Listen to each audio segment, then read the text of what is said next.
Assalamualaikum warahmatullahi wabarakatuh. Saya Kunika Praratia Pasya dengan NIM L01241115. Di sini saya akan menjelaskan penerapan gaya atraksi Newton pada satelit. Kenapa agar satelit tidak jatuh ke pusat ke bumi dan juga tidak terlempar keluar ke ruang angkasa. Di sini memanfaatkan penerapan gaya atraksi Newton dan gaya sentrifugal. Jadi gaya atraksi Newton adalah gaya tarik menarik antara dua benda atau dua partikel, yaitu M1 dan M2.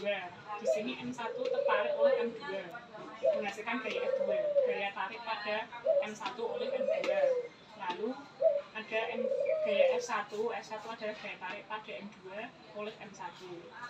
Jadi dua benda yang terpisah dalam jarak R ini dapat saling tarik menarik karena ada gaya atraksi Newton tersebut. Dengan rumus gaya atraksi Newton sama dengan gaya gravitasi atau G dikali massa benda 1 dikali massa benda 2, lalu dibagi dengan jarak yang memisahkan mereka berdua dikuadratkan.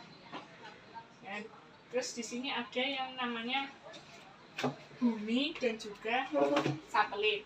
Nah, satelit ini kenapa tidak terjatuh ke bumi dan juga tidak tertarik keluar, padahal ada gaya gravitasi bumi dan ada gaya sentrifugal, yaitu gaya yang menuju keluar atau menuju keluar menjauhi pusat lingkaran atau pusat bumi, yaitu karena gaya antara atraksi Newton atau gaya gravitasi yang terjadi pada satelit ini tadi sama dengan gaya sentrifugal yang menariknya keluar menuju ruang angkasa.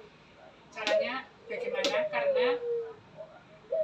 Caranya yaitu agar satelit tidak jatuh, maka kita perlu mengubah kecepatannya agar gaya tarik keluar atau sentrifugalnya dan gaya gravitasinya atau gaya atraksi Newtonnya sama, yaitu setimbang. Kalau suatu dua gaya itu setimbang, mesti besarnya antara kanan dan kiri sama, atau gaya atas bawah, atau gaya yang tarik keluar maupun tarik ke dalam sama, maka benda tersebut setimbang dan tidak akan bergerak, gitu maksudnya, jatuh ataupun terlempar keluar. Yaitu yang mengubah kecepatannya menggunakan rumus kecepatan sudut dikalikan jajah bumi. Jadi ketika satelit mengorbit bumi, berputar mengelilingi bumi, itu kecepatannya disamakan dengan kecepatan rotasi bumi sehingga satelit tidak akan jatuh. Dinamakan dengan gayanya. Jadi di sini arah gayanya, yang di sini satelit, yang ke atas ada gaya sentrifugal tertarik keluar. Terus yang ke bawah ada gaya atraksi Newton yang menariknya ke pusat bumi atau gaya gravitasinya. Terus di sini ada bumi, ada massa bumi, dan di sini massa satelit, dan antara satelit dengan bumi terpisah dengan jarak tertentu yaitu R.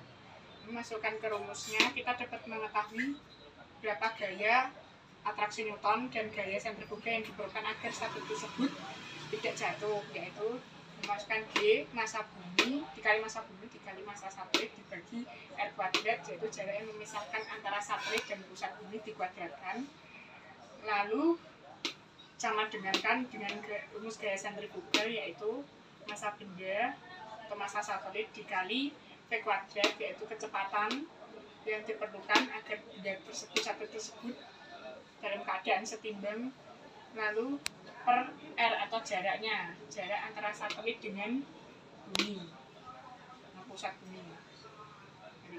Ketika gaya atraksi Newton dan gaya sentrifugalnya sama, maka satelit tidak akan jatuh maupun tidak akan terlempar keluar, jadi tetap berada pada lintasan orbitnya yang mengorbit bumi itu tersebut.